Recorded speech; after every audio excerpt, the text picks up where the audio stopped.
Crazy, crazy weather out there, Joe. Yeah, it was pretty bad yesterday. We really got to get into that, man. Yeah, it was a crazy night of weather, man. And it looks like we're going to be in for another round of storms probably later on this evening, probably around 7 o'clock they're predicting. They're saying that we're probably going to wind up getting more storms coming off the mountains of Mexico, coming straight to San Antonio, man. Joe, I need a vacation from my vacations, but I'm not going to complain about it today. Yeah, it looks like you had some fun over the weekend. I enjoyed some family time, hanging out. I hung out with my sister-in-law. We celebrated her birthday. And also, we had a family barbecue on Sunday. And we're just hanging out. Got to talk with my niece, just hang out with them. Yeah. Like I told you, man, I got nieces to spare. We got so many girls in the family, dude. It's like when they have a get-together, there's like 15, 20 of my nieces there. I'm like, only got 3 nephews.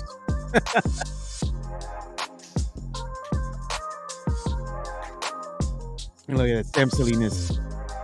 Trump is going to immediately deport the storms.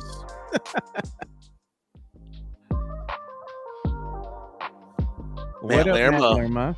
Already come out firing. I'm so with you, Sohan.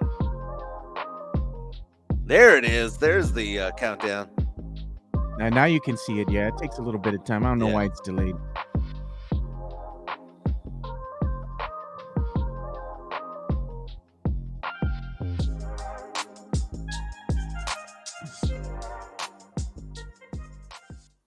Welcome to another episode of the Area 210 podcast with Mike Jimenez and Joe Garcia. Make sure to subscribe and hit that like button. Join the discussion as we broadcast to you live from beautiful West San Antonio. And remember to tip your hosts as it helps the show grow.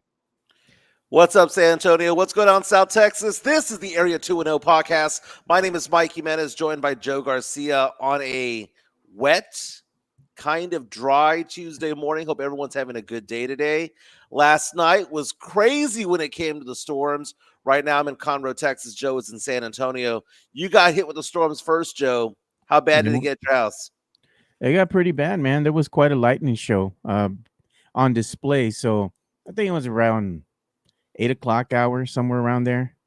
My kids come out and they tell me, hey, you got to come outside and check it out. Sky's all lit up. So I said, all right, I'll go check it out with you guys. So I go outside and we're just there, just watching the storms rolling in. You just see the sky lighting up, man. And then sure enough, you could hear the rumbles of thunder off in the distance. But, man, when that thing pushed through, dude, it was like torrential downpour, a monsoon. Yeah, there were reports of softball-sized hail in the hill country by Fredericksburg and Junction and those areas up there. Kind of crazy. I know New Braunfels got rocked pretty bad. Some of our good friends on Twitter were showing, pea-size, golf ball-size hail at their house. It was actually kind of crazy. I spent the weekend in Galveston. Went to the beach over there. You got in the water? Yeah, for a little bit. It wasn't fun. I became a beach snob. It wasn't Barbados. It wasn't Jamaica. It wasn't Key West. But I got in the water for a little bit. But then I had my sister was in town in Galveston. So she made her way to Lake Charles. So Chica and I decided to go to Lake Charles. Fast forward to last night. Last night, we are staying at Golden Nugget. We're still playing. We're at the pool. We're doing all that stuff. And the goal was to leave late at night to come back to Conroe, which is north of Houston, and just get there late and then wake up for work this morning. How many hours is that? How many hours is that as far as the drive goes? Because it's like, 4 hours, 3 hours? From where to where? From Lake Charles over to Conroe? 2.5 hours. Okay. It's 2 hours and 40 minutes, right? So almost like Corpus. So anyway, I'm getting on Facebook, I'm getting on Instagram and whatnot, Twitter, and I'm at the casino and I'm looking at the storms coming from San Antonio. And everyone's showing all the hail and all that stuff. And I was thinking to myself, you know what? That's going straight to the Conroe area, straight to the Houston area. It's time to leave, right? So I told Chica, I said, Chica, we got to get out the door by 9:30, right? We were in the pool doing the lazy river and all that stuff at the Golden Nugget Casino. And I told her, I said, Chica, you got 30 minutes to shower and get ready because we're going to get the heck out of here because I'm not going to miss work. And you're not going to miss work because of storms, right? Chica is oblivious when it comes to weather. It's Yeah. so funny. So anyway, fast forward, her son gives her a call and says that he had just driven to Austin and that he was having a hard time getting into Austin because of the storms, the lightning, and the hail, and all that. So she started to get worried, right? So I said, we got to get out the door by 9:30. We take off at 9:30. We're driving all the way to Conroe as fast as we can, right? As fast as humanly possible to beat the storms because I'm looking at the radar on the way over, right? It's going to hit, right? We're going to hit. We're about 30 miles away from home. Chica's like, I want Whataburger, right? Took 10 minutes to get her meal. Because of those 10 minutes, we got caught in the rain the last 2 miles, and we had to run through the rain. I'm looking at Chica going, you need to have your cheddar biscuit, right? You need to have your honey butter biscuit, right, to make it happen. But anyway, we got inside. The storms went by. But I have a question for you, Joe, Yeah. about the storms in San Antonio, the storms in Houston. San Antonio news loves the weather, man. Because all we saw on KSAT and Ken's last night was 24-hour coverage, essentially, of the rain. Here's where it's going. This is where it's at. All of this stuff, right? I'm going on Facebook. I'm following Ken's and KSAT, following KABB, and they're showing all the weather coverage. Yeah. Dude, out here, I turn on all the Houston. Guess what? Not a peep, man. They didn't care about the storm. They've seen enough. They don't care about the rain. Why do you think San Antonio loves the weather so much?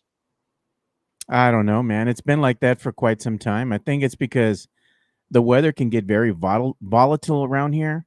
So everybody has trauma from, you know, flash flooding. Then you get the trauma from all the hail that's come in here. Because Right. in years past, it wasn't nearly as bad as it has been now, where you get like softball size hail that's inundated our area where we live at. Because I know you've gotten some of that over there at your home. Thank God, the only thing we've ever had over here is probably golf ball size hail for a quick minute or two. But other than that, we get the small stuff. But it's just, a lot of damage is getting done with these storms that pass through here. And the big thing is that they always talk about make sure that you keep track of this date in case you got to go ahead and call your insurance company Yeah. because of roof damage, wind damage, all sorts of stuff happening. It can damage your fences and whatnot. So I think that's why people get like really concerned about the weather. And then, of course, when you're working from home like I do, and I'm sure some other people do, I'm not the only one, you know, power outages, things Mhm. of that nature, they're big news because it affects how you're going to commute, how you're going to work, things Dude, like that. we got into the neighborhood, right? And boom, there was a lightning strike nearby, and we saw all the lights turn off to the Target and to the Specs and to the Valero gas station and all that stuff right at the entrance of our neighborhood. It just went completely pitch black. And at that point, Chico's looking over at me going, there's a lot of lightning, right? I'm like, yeah, there might be tornado watches and warnings in the area. It was kind of creepy, man. But we made our way in. We got there safe and sound. Had we left 30 minutes later, we would have been stuck in that bad rain for a good while. But we Yeah, you got can't home. see. We got home just in time. It was brutal. Got me thinking, you ever see the movie Twister? They always say you never get out of the car. My ex-wife and I one time got out of the car because the rain and hail was so bad that we and about 30 other people, like dummies, were underneath an underpass trying to like get out of whatever was there. We were afraid a tornado was going to go on by, but that was years and years and years ago. That was over in Three Rivers, of all Yeah, places. that's actually the safest place. You don't want to be stuck in your car if you are in a tornado. You want to kind of go into the ditch or see if Yeah. there's anything you can possibly seek shelter in other than a vehicle because with the wind that a tornado generates, that sucker's going to be going Mhm. skybound or it's going to be flipped over easily, even though it weighs so much. Now you mentioned earlier about damages, right, to Yeah, hail and all that property. stuff. Man, I gotta talk to people about that, man. Make a big claim if there's a big claim to be had, right? I'm somebody who's insurance licensed, right? Dude, I come across people who I'm trying to like help them out when it comes to auto and home right now. The people who make glass claims and they think it's not going to affect their rate Oh, are girl. wrong, dude. I'm sorry. Why are you filing a glass claim on something that's $500? Just pay the $500. Just pay the $500 because they're going to charge you $3,000 over the next few years in auto premiums and things like that. It's crazy, man. No, but things are drying out. I think it's going to rain again, like you said, later on this week. I'm hoping to be in San Antonio by the end of the week. I got to go visit my kids and things like that. Chica and I are looking for houses in the Helotes area, so we're passing each other. Hey, what about this house? What about that house? But we're about 6 months away from actually making an offer on something. So I'm excited about that. But we're making plans for this summer. I'm going to have my daughter for 6 weeks when she over the summer, which is going to be really fun. We're planning on vacations. Why, Joe? We don't like staying home, man. Yeah. Look at what Hanover Fist is saying. He goes, "Does Joe work for Doge?" Questions I want answered. No, I don't work for Doge. I'm under the Department of Homeland Security umbrella. I work for HSI, Homeland Security Investigations. What I do, I can't say, but it helps keep you all safe. Very cool, man. Very cool. Joe, before the show started, you were telling me that there's going to be a new interactive way for our 2,400 subscribers to take part in the show. Obviously, we enjoy the chat, which is on your right-hand side, powered by MCS General Contracting. We enjoy that, right? But now there's a new interactive way that we're going to be allowing our listeners, our watchers in real time to take part in the show. Joe, explain. Yeah, so what I've been working on here is a new way for everybody to go ahead and, interact with us and become part of the show. We see your comments coming in, and then a lot of you guys will go ahead and either private message us via Twitter, the X, Facebook, various other social media outlets. And also, they're going to go ahead and text me or Mike privately as we're doing the show. Now we have a catch-all. So you can go ahead and text us at this number here, 830-391-9164, and you can share your media with us, meaning that if you find a link on the X or Facebook, anywhere, and you say, hey, I think this is interesting, you guys should talk about it, or we're talking about a certain subject, and hey, I found a photo, a video, something that you'd like to share, just text it to this number here, and we'll be happy to show that on screen. It's just a new way to add interactivity between us and you guys, so you all are really part of the show and making it go. So if you have any interesting topics you'd like to talk about in the context of us doing the show, let us know. We're all ears, and we'll listen to you guys. And again, just another layer of getting more interactive with the fan base. That's very cool, man. Again, we appreciate all the super chats that come in. It gets reinvested within the show. Thank you so much for that. It doesn't get used to pay CPS bills or SAWS bills. We just reinvest in the show because we like having this hobby. We like being part of this community and having this community with you. Let's talk sports, pop culture, and nostalgia, man. What do we have going on? Oklahoma City Thunder are one game away from the NBA Finals, winning a nail-biter last night against the Minnesota Timberwolves, now up 3-1. Tonight, we have Game 4 between the Knicks and Pacers. How Game 2 was about the pressure being on the Knicks and they folded. What happens in Game 4? Because now you can say that the pressure is now on the Pacers this time, because there's a big difference between going up 3-1 or going back 2-2. Big difference. A lot of Spurs fans are having heartburn watching the playoffs right now. We'll get into that because players are balling out that the Spurs could have gotten, right? We see players like Jalen Williams go off for 36 points yesterday. We see players like Tyrese Halliburton, like other players for the Pacers who've done well that you look at it, Aaron Nesmith, and you go, oh my God, we could have had that player. Do you get heartburn watching the NBA playoffs? We'll talk about that. I sent Joe a link a couple days ago over the weekend. We'll get into ESPN ranked the 25 best NBA free agents this offseason. What a pile of basura that is. We're going to sift through that rubble there, right? One of the things I wanted to talk about too, Mike, and I wanted to show this to you as well.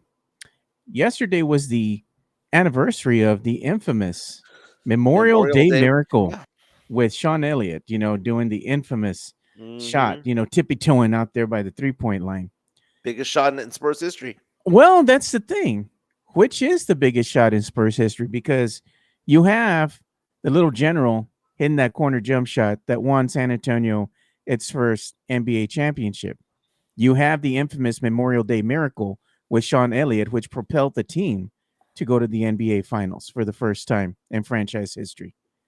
You have the infamous 3-point shot by none other than Tim Duncan against the Phoenix Suns. That last second heroic that he just did. He was wide open beyond the arc. They gave him the ball.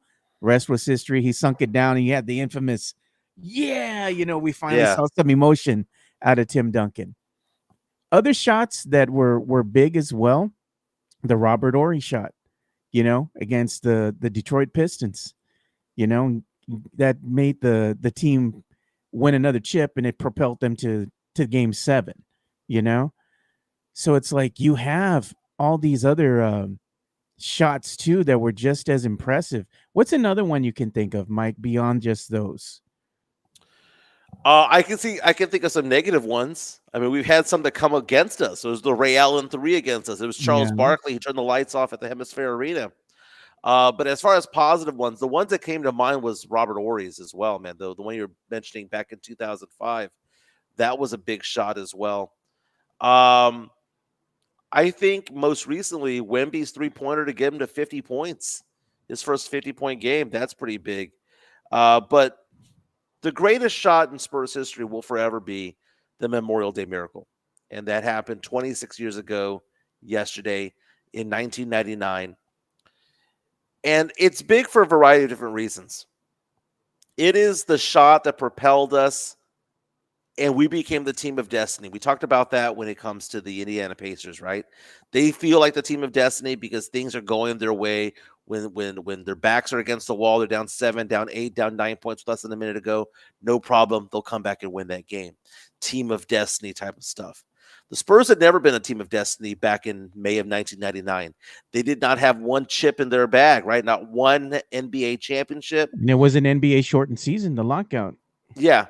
But beyond all that, though, we had lost games to the Rockets, when Akeem Olajuwon just destroyed David Robinson back-to-back years. We had lost to the Portland Trailblazers, and back in the day, the Seattle Supersonics and the Trailblazers back in the 70s. Yeah. But this one right here set in motion Tim Duncan's era.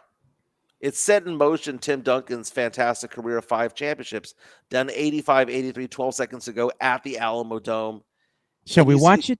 Let's watch it, baby. Courtesy of NBC Sports way back when, 26 years ago. Pass down the sideline. One dribble. And in.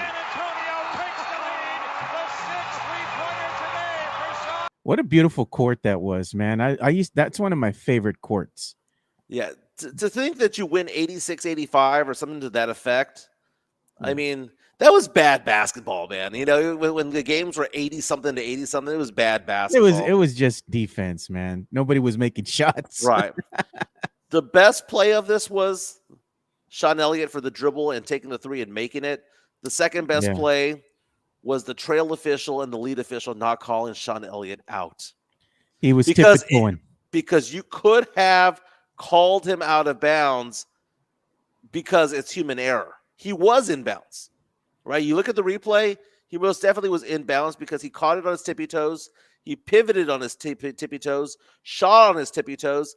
His back half of his foot was out of bounds, but it didn't hit the ground. Look at that. Bam. So it is a legit shot. But if an official had called that out of bounds, you would have to understand because in real time. Look at where he was at, Mike. Yeah. In real time, you could easily have said that he was out of bounds and gotten that wrong. Yeah. But the official let it play out, man. So props to the officials for that. He makes it. The Spurs make their way to the NBA Finals, beat the Knicks in New York to win it. With all due respect to Little General's 3-point, 15-footer on the left-hand side, that won us that title. But guess what? We were going to win the title anyway. Right? We didn't need every shot. Every shot was the nail in the coffin. We didn't need it. We were going to win that title anyway. So it's just one of those things where I think the Memorial Day Miracle will go down as the greatest because it's so dramatic. The execution, the degree of difficulty was so high. Memorial Day Miracle, Joe.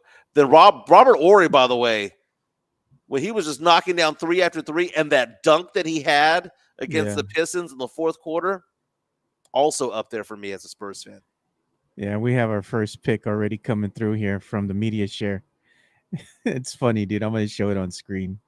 Thanks to whoever sent it. And it's anonymously. I'm not sharing nobody's personal information here, but it's pretty funny, dude.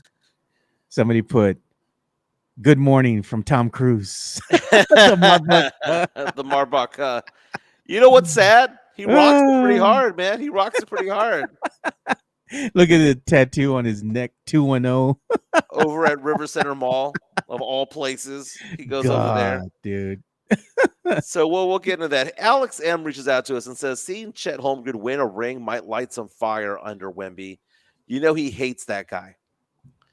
Okay, so it's interesting because Chet Holmgren isn't the best player on that team. I know a lot of people are coming at it from that angle. I would understand if Chet Holmgren was the best player on the team. And I saw this debate all last night, all this morning on Spurs Twitter about it. But the fact of the matter is Chet Holmgren is what? The fourth best player on that team? Yeah. So if he wins a chip, they don't win because of Chet Holmgren. They win because of a team collective effort. They have the MVP in Shai Gilgeous-Alexander. They have Jalen Williams, who's a star. They have other good players on that team. And when I watch that team play, I don't think to myself, oh, my God, Chet Holmgren is just, this beast. I don't look at Chet Holmgren as though he just pops off the screen. He doesn't. He's just a dude. He's a good player. He's a great piece. He can knock down some threes. But let's not all pretend that Chet Holmgren is like anywhere near the league of Wemby when it comes to talent.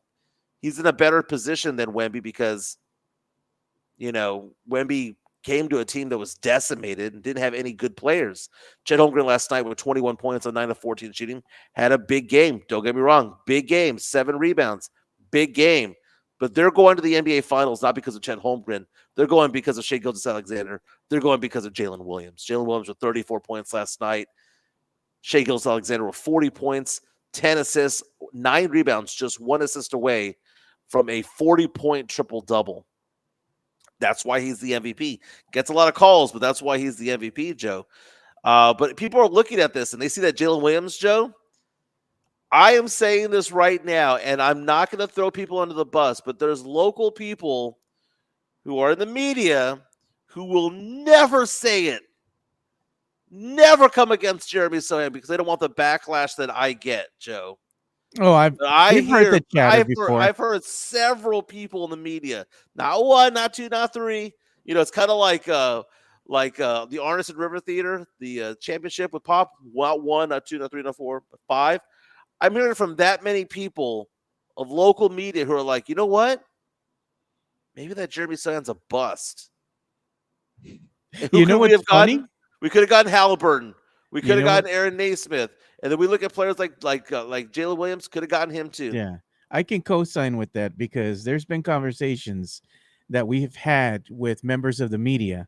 We're not going to say who they are, but what they are paid to say on TV differs from how they really feel, because they can have their own opinion too. They're just reporting the news, but at the end of the day, they can have their own opinions. They can form their own opinions and say, hey, we feel this way about said player or what's going on.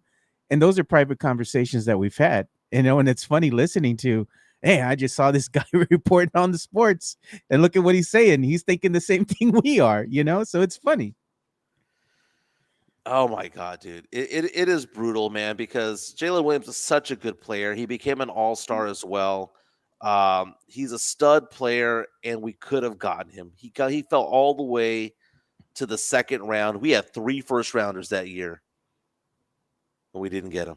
Oh, look at Matt Lerma. I'm thinking of the wrong Jalen Williams, by the way. Jalen Williams was taken. Let me see here. There's like multiple. Mike, he's back. Matt Lerma says, Mike, you talking crazy. You sound crazy talking about Sohan. I'm still here, Sohan. 2022 draft, Jalen Williams was taken he was in the first round. He was like in the teens, number 12. So he was taken right after Halliburton, right after. Yeah. Actually, Halliburton was 20. He was taken right after Jeremy Sohan. Did you see this, Mike? Somebody just sent us this via the media share again, and I'm going to show it on screen. This is kind of comical, man. I saw this. This is Nate Diaz, and he was like on a podcast, man. He had video of him talking, and he was saying that the movie Roadhouse was his role instead of Conor McGregor's. Like they had given him the role. He was supposed to portray the bad guy, right? But then they told him, "Oh, well, you're gonna lose in the end in the movie, and you're gonna lose to Jake Gyllenhaal." He's like, "I ain't losing to no Brokeback Mountain." He's like, "I can't do it." He's like, "I can't do it." So they went ahead and gave the role to Conor McGregor instead, but that was supposed to be Nate Diaz in the movie. But I thought that was funny. His comment, "I ain't losing to no Brokeback Mountain." Okay, so Jake Gyllenhaal. When I think of Jake Gyllenhaal, I don't think of Brokeback Mountain. You make it sound like that. You make it sound like that's like the only role that he ever had. Yeah. Jake Gyllenhaal has been in so many different movies. To pinpoint one, yeah, go ahead and double down on your homophobia, right? You lost twice, asshole. I mean, one because you're a homophobe, and you lost a second time because you lose out on money, you lose out on clout, and all that stuff. No one was gonna say that, right? How homophobic do you have to be homophobic about yourself, right? It says more about Nate Diaz than it does about Jake Gyllenhaal, dude. Well, And I've never seen that movie. There are people who say that it's a decent movie. It was nominated for a lot of Oscars and whatnot, but that doesn't mean anything. Was that Everything Everywhere All at Once or whatever that's called? Was one of the worst movies I've ever seen in my entire life. Well, was it Everything Everywhere All at Once? Yeah, that is the worst movie I've seen of the 2000s, and it won all the awards, right? Exactly. Look at this, Jesse A. That's ego getting in the way of payday. Absolutely correct. That's exactly right, man. That is exactly right. And look at Hannah Lopez, Diaz capping. He can't act. And first of all, that whole Roadhouse sequel I did watch. I wish I had never seen it. It's on Amazon. It was garbage, dude. Garbage. It's on Amazon Prime. The original Roadhouse with Patrick Swayze was amazing. It is fantastic cinema. It is a bad movie that is so good at the same time. And that's the funny thing about some of these movies, Joe. I look back in time. We talk about the biggest actors of all time. We talk about Tom Cruise because the Mission Impossible movies are coming out, and he has made billions of dollars of box office sales. But there's this second tier of actors, right? The top tier are the Tom Cruises, the Tom Hanks, the Harrison Fords, the Denzel Washingtons, those types of actors, right? Very highbrow, right? A lot of them get nominated for awards and whatnot. Tom Cruise has never won anything, but those are highbrow. But let's talk about the second tier of actors, Joe. These are people who are not necessarily stars. Like, they're not thespians where they are highly regarded as actors. They're not Christian Bale, right? But there's this second tier, Joe, of Patrick Swayze, of Keanu Reeves, of Woody Harrelson, Vin Diesel, Wesley Snipes. Where you look at these actors, Mark Wahlberg, where you look at these actors and go, okay, they might not be the greatest actors of all time, but they entertain me, Joe. Yeah. They entertain me. And it's funny because you look at Patrick Swayze. I was watching Point Break again the other day. Yeah. He is Bodhi, man. I mean, that's one of the best movies of the 90s, and no one considers it as such. Man, Patrick Swayze in that film was pretty good, too. Mordecai, more men in tight jeans and Roadhouse than God. Now, I've never seen Brokeback Mountain, but the sequel to Roadhouse with Conor McGregor was unwatchable, Joe. Unwatchable. Speaking of unwatchable things, I'm at the DraftKings Sportsbook yesterday in Lake Charles. Yeah. Everywhere signs of Jake Paul. Jake Paul is fighting Julio Cesar Chavez Jr. I don't know. It's going to be like in a month or so. And it's Jake Paul with this, he's looking like he's screaming into the camera. Yeah. It is the year 2025. We're not watching him anymore, right? Because I sure as hell am not going to talk about him anymore. Whoever he fights from here until eternity, Joe, I will never speak of a Jake Paul fight. Jake Paul. I will bow the F out, then talk about Jake Paul ever again. The Jake Paul thing it's just an exhibition fight. That's all it is. It's just something that would be would be put on for free for the public, an exhibition fight. It's not sanctioned. It's not a pro fight. There's no belts being exchanged, anything like that. Then why are we watching this shit? Because people are getting up for that because Advertising, marketing.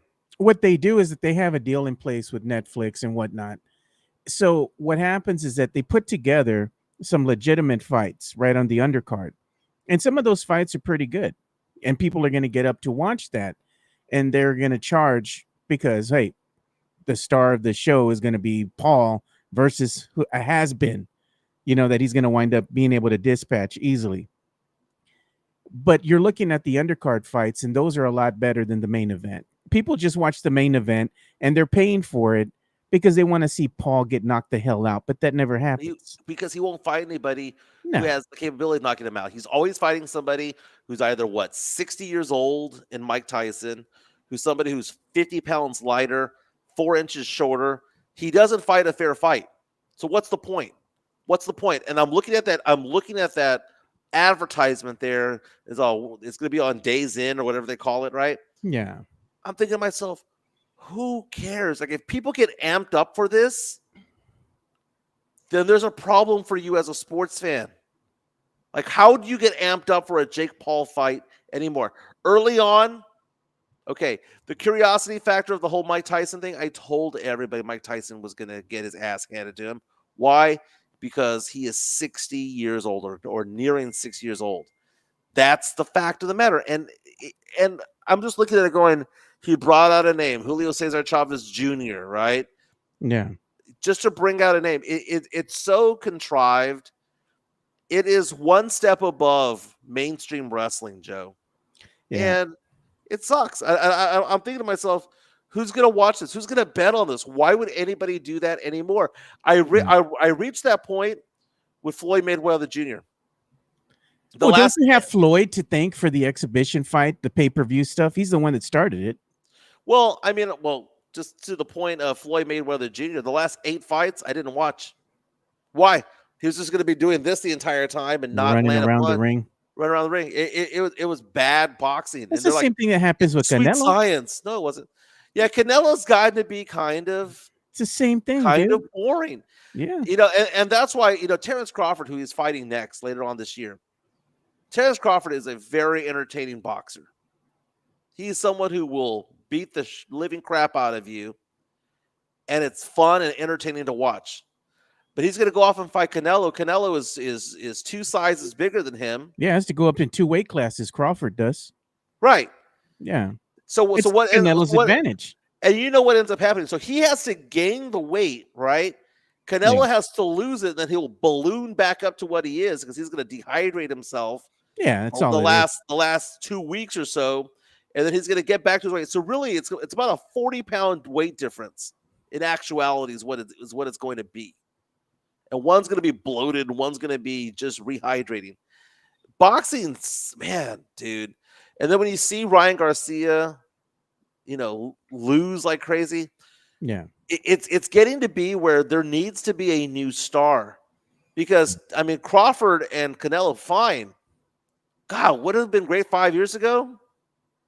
Would it have been great 8 years ago? We got another guy from the media share is asking for some help here. He's Jonathan Pettis. He's asking if anybody knows where he can go ahead and cop that shirt, the one that Coach Pop is wearing that says San Antonio 2-0. So everybody's liking the media share so far, man. That is a good looking shirt. It is. It's a Nike shirt. I like it. Is that an official Nike shirt? I'm going to assume so. I'm going to assume Pop is not buying them from the flea market on Eisenhower Road, right? He's not going to the pulga, as Mike Taylor would say. No, man, this is a legit shirt. It's probably from maybe a couple seasons ago or something, but yeah, where you can. Look at shirt. Yeah. Now, over the weekend, it was actually more than, I think it was Friday. TMZ released 911 audio of Popovich when he had the issue at the restaurant a few weeks ago. But why though? Like, at the end of the day, I have this take on it, Mike. There's certain things that should be kept private, right? Like if it was our family, like if it was our father, right, and he was famous or whatever, and somebody had video of him or audio of what's going on as far as the dispatchers and all that, would you want that to be made public? Yes. No, man. It's part of public discourse. It's one of the things where, and the reason why I say yes is because I wouldn't want to have that with my family or whatnot, but it is part of the Freedom of Information Act that anything involving the fire department, anything involving the police department, when it comes to what goes over dispatch, what goes over phone calls, is allowable as public record. And this is exactly correct, Jesse A. Someone had it and sold it to TMZ. Probably that's exactly what happened. Some scum of the earth person took that video, got the audio and whatnot, and then sold it to TMZ, making a profit off of it. Well, the audio, I could get the audio whenever I wanted. If KSAT wanted the audio, if WOAI wanted the audio, they would have gotten it. But they don't. That was their decision, was that they didn't want the audio. Now, I didn't play it. I read the transcript of it all. Yeah, I didn't play it. Basically, someone was saying that that the person who was having an issue, which was Popovich, was unresponsive. And later on clarified and said that it wasn't as bad as being unresponsive. It just was not responding well. Right? There's a big difference between not responding well and being unresponsive. Unresponsive makes it sound like you're coding, right? Like you're dying, right? Yeah, I mean, but it was a little bit different. But when it comes to this, Express News, KSAT, KENS, WOAI, San Antonio Sports Star, Ticket 760, all could have had it. They decided not to. All you got to do is fill out a Freedom of Information request, submit it in, and you're going to get it. I don't think this was leaked by the fire department. I don't think this was leaked. I just thought that TMZ decided that they wanted to go get it. The TMZ was following up on a story that they wrote. I could be wrong, but it's not like TMZ couldn't have gotten it because the city of San Antonio is obligated to send it because it's not part of a criminal thing. They're obligated to do it. When I saw that TMZ released, and I saw people retweeting it, I was like, "What the fuck is this? Like, really, dude? What is this? What are y'all doing now?" It's like there's stuff that they can report on as far as, hey, this is what happened with Coach Pop. The team released information. He suffered from a stroke. Okay, great. I get that. But releasing kind of personal stuff like this that you didn't consent to because he was at a restaurant. It's a public thing, Joe. I'm like, it's like the person who filmed the video, right? Yeah, that's scum of the earth, dude. You're gonna sell it to TMZ. You are in public. You can do that. You can record what's going on in public. And if you get to the point where you're cherry picking what you can and can't see, then what ends up happening is that it unravels, right? It is public domain. It happened with a city agency in the fire department and all that stuff. Again, KSAT could have had this. They decided they didn't want to, right? But TMZ, different outlet, right? They're not headquartered in San Antonio. They don't care if San Antonio has backlash on TMZ. They got it. As far as us getting something from the Spurs releasing information, we all know the Spurs are full of crap when it comes to releasing information. They're not releasing nothing. Yeah. They're not going to release anything. So if you're going to try to find out what happened, that's the way to go. But TMZ, again, as Hand Over Fist says, no ties to local media, no ties to the Spurs, no ties to the city of San Antonio. And Sam Salinas reaches out and says, because San Antonio media are all afraid of the Spurs, they don't want to lose their credentials, which is why, Joe, you and I have never asked for Spurs credentials. No, because we're going to talk about and we're going to say whatever the hell we want. I mean, about kissing the Spurs ass or the Brass's ass because, I want media credentials and I'm going to go ahead and paint you all in a great light like you all want every other media person out there to go ahead and give you all these praises that you're doing everything right. And Pop we trust and Spurs we trust. F that, dude. I'd rather pay for my own seat, sit down, watch it, and if I have an opinion, I'll talk about it. First of all, I love the Spurs. Yeah. The front office, they can kiss my ass. Exactly. I really, I mean, it's just one of those things where you look at the Spurs front office and they are dictators when it comes to things, right? Yeah. It's beyond all that. Why doesn't the city of San Antonio have an NFL team? Because of the Spurs. It's been reported by Joe Rideagle, San Antonio Sports Star, over at KENS 5, that he had, witnesses or testimony of people saying that it was the Spurs that killed the Saints coming to San Antonio. I've seen how this team operates in person. I was at an event one time, and they had, I think it was Bryn Forbes at the time, parading him around the radio station and whatnot. And they asked him, "Hey, man, would you mind coming into the studio real quick with us and taking a quick picture?" "Yeah, sure." Spurs brass goes, "No. You all have to come out into the hallway." What's the big effing deal?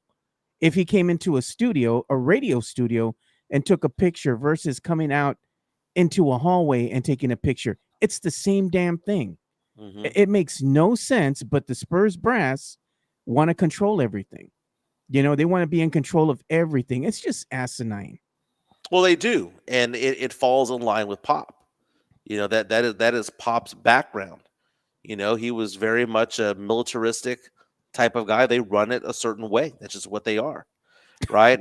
and I have no desire to go off and meet Wemby or meet any of the Spur players. I mean, if they were out and about, or I was at the Las Vegas Review or Las Vegas Summer League games, I'd want to take a photo with them or whatnot. But as far as the idea of going to interview players, dude, I've interviewed probably 100 Spurs players over the years, right? And I haven't had that opportunity in a while because I don't care to. Yeah. Joe, you and I could be post-game at Spurs games every game and call ourselves insider, right? We could do that. We have the number of subscribers needed where that they would give us that, right?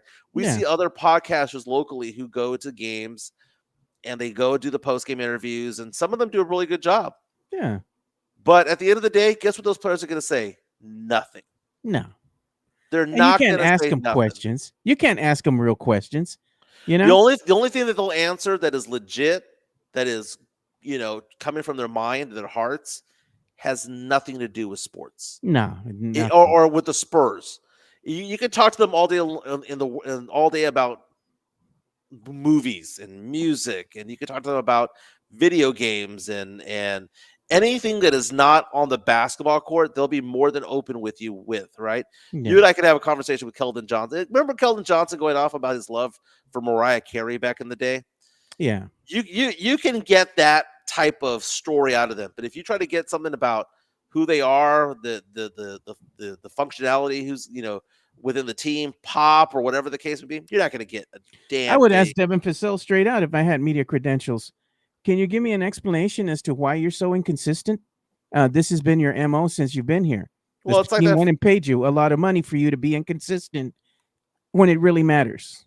Well, a fact of the matter is that there's a lot of players out there who on this team that have been inconsistent. Devin Vassell's been inconsistent. Julian Champagne. But Devin Vassell's getting paid a lot of money to be more inconsistent than the other players. That is true, but the fact of the matter is that when talking to players and interviewing them, they will kick your ass out if you try to be as pointed as asking it that way. Yeah, I know. I mean, I remember I pissed off Tim Duncan a long, long time ago. I pissed him off one time. He just gave me a look and he kind of got upset. He didn't get angry or anything like that. But Tim Duncan missed a free throw that would have tied a game, and Spurs lost by 1, right? It was he was fouled a second to go. He needed to make 2 free throws and he missed the second of 2. And I asked if he was nervous. It was because he was young. He was probably 21 years old. He was probably first or second year. And I asked if it was nervous, if there was nervousness in that moment, right? I didn't say, "Hey, did you choke?" Right? I just said, "Hey, man, you're a young player, man. Was there a little bit of nervousness on that? You're at the free throw line, game on the line, national TV, all that stuff." And he just gave me a deadpan look. It was next, right? It was the audacity that I had to ask that. But that was back when I was at KSAT, and I was who let the peasant in? I was the same age as him. You know what the funniest thing, man? The funniest thing, and I talked with him years later about it, was Ricky Williams. I interviewed Ricky Williams when I was 21 and he was 21. Was he high? No, he was having a meltdown. He was having he had anxiety, bro. Real anxiety bad. meltdown. Yeah, he refused to take off his helmet and all that stuff. Yeah. You know what the funny thing is that he became close to my former brother-in-law. Yeah. And we hired Ricky Williams for an event as a public appearance. He loved the family and ended up hanging out the whole day. Like he was only supposed to be there an hour. He spent like 4 hours with the family, got people's phone numbers, and my former brother-in-law would go out and hang out with him. And every once in a while, he'd come by to family events. It was interesting. Ricky Williams was a nice guy. I saw Ricky Williams in Radio Row. I believe it was in Phoenix for the Super Bowl. He was being interviewed by Jason Minix. And I went up and I introduced myself to him again. I said, I don't know if you remember me, but and I named the people in my old family that he was friends with. He lit up like crazy, man. When you got Ricky Williams on a one-on-one basis and not in a scrum of reporters, that freaked him out. But you get a one-on-one, cool. There might not be a nicer person in all of sports that I've ever met than Ricky Williams. Nice man. Look at this. This is funny, dude. Sam Salinas. He's referring to your conversation with Timmy. He says he wasn't mad about the question. He was still mad because you wouldn't ball with him. He's like, I remember you, man. You were at the Racquetball and Fitness on Babcock and Callahan Road. That was you, right? No, but that was fun. Stop the cap. The embellisher, like Chico says. And then there was that. Did I ever tell a story about the one time that Pop made fun of me at a pregame interview? Or actually, it was either a pregame or a postgame interview. I was trying to ask a question about the bench, right? I was trying to ask a question about how the bench was not looking good or something. I think I used that phrase. Like, the bench is not looking good these days, something like that. And then he runs over to the bench and he's like, what, you don't like the color? You don't like the scheme? You don't like the whatever? Like, you're talking about the literal bench as opposed to me talking about second unit. Yeah. And then he tried to like show me up and all that stuff. That was actually a good thing in retrospect because Pop only does that to those. It's like an initiation. Yeah. You know, I hope Pop's getting better, dude. You know. Yeah. Hopefully he is getting better. But there's something else that I was going to talk about too, because we do have the NBA Summer League that's going to be coming up here, and I know Spernandez is going to be heading out there again. It starts on July the 10th. It goes and runs through the 20th over in Las Vegas. And I think it was Hanover Fist that was saying too that he plans on going out to partake in the NBA Summer League and check out, some of the Spurs young players out there. But a lot of people don't understand that when you go to that Summer League, it's more than just watching the San Antonio Spurs ball out. You get to see a lot of the talent that's going to get drafted here. Some of the top marquee talent, be able to see them in action with their respective teams. And not only that, but you get to see like CEOs and all these other teams, the front offices, like you're going to see Brian Wright out there, and representatives from other teams out there. You're going to see former players, current players out there, coaches. It's a whole bunch of things that you will have access to that you don't necessarily see anywhere else. That's on my bucket list of things to do and cover is the Summer League, because there it's a different setting. They're not in their hometown. Yeah. They're not with local media. A lot of the media out there are podcasters. A lot of the media out there are just, fan related things, right? It's not media related things. It's fan related issues, fan related bloggers and podcasters. It's a different vibe. It's a much different vibe. And then you get to see the next great coach, right? You would see a Mitch Johnson there in years past, not knowing that he would be the successor for Greg Popovich. So that's a lot. That's good fun out there. You see a lot of these talented players that are trying to live their dream, that are going to make their way to the G League and hopefully get a two-way contract or whatever the case may be. They're fighting for their dream. Yeah. So Spernandez, hopefully we'll get some reports from him when he's out there. He'll be our correspondent while he's out there. I'll make sure to Very let cool. him know. But go ahead. I was going to say, talking about the Spurs, I was going to send you, or I sent you the other day, ESPN's ranking of the top 25 free agents this year in the NBA. And a lot of Spurs fans like, we got to pick up somebody in free agency. There's nobody there, man. There's nobody there. They've all been signed. And this is what it's all about. It used to be that players would play out their contract, then hit the free agency market. Now players are scared to hit free agency because they want to get the bag. They want a guaranteed money. They want a guaranteed contract. So they re-up before they become free agents. So the idea of we're going to have all this money for cap space, Go down after the road, Giannis. go after this star player. It's fiction. That's the way things worked in the 80s and 90s. In 2025, hoarding cap space only helps facilitate trades. It doesn't help facilitate free agency because no one's going to be a free agent, right? No one of substance. Now, here are the top 25 free agents. Tier 1, according to ESPN, saying these are star players who are not going to move anywhere. LeBron James, James Harden, Kyrie Irving, Julius Randle, Fred VanVleet. They are not going anywhere. No. They have player options. They're going to stay, right? Tier 2, proven starters in prime. There's Miles Turner, who's had a good turn there with the Pacers. He's probably going to stay. He goes, but then you have these restricted free agents who all the team has to do is match an offer they get elsewhere. Josh Giddey, Quentin Grimes, Jonathan Kuminga, Keon Ellis. Those are all players who are going to basically stay with their team as a restricted free agent. Yeah. So now we're down to the tier 4. Starters who are aging. Dorian Finney-Smith, who's 32 years old. 37-year-old Brook Lopez. 40-year-old Chris Paul. Al Horford, who's in his late 30s. And then you have some good reserves who are good for the second unit, but really this is the best of what's left, Joe. This is the best that the Spurs can do. Ty Jerome, guard from Cleveland. Malik Beasley, shooting guard from Detroit. Naz Reid, forward center from Minnesota. Karis LeVert from Atlanta, who's like a 2-3. Gary Trent, who's also a 2-3. Santi Adams and Nikolai Alexander-Walker. Tim Hardaway Jr., Dennis Schroeder. That is what's left. That's what's left. So you're going to throw money at Naz Reid, that's great, but the analysis of Naz Reid is he's good as a second unit type of guy. Maybe you play him 28 to 30 minutes, but he's the sixth man, the seventh man on the team. We need somebody down low to start along with Wemby down low. Unless Wemby's going to be forced to go inside, which is what I hope is what happens is I hope that the Spurs getting Dylan Harper is going to force Wemby inside because the Spurs are going to look at it. They have to tell Wemby, look, man, we've got 3 perimeter players that need to be out there. We have Castle, we have De'Aaron Fox, we have Dylan Harper. Those guys need to stay on the perimeter, which means somebody needs to go in, and maybe it should be you. You know, you said a name there that there's some chatter here about, and that's Chris Paul.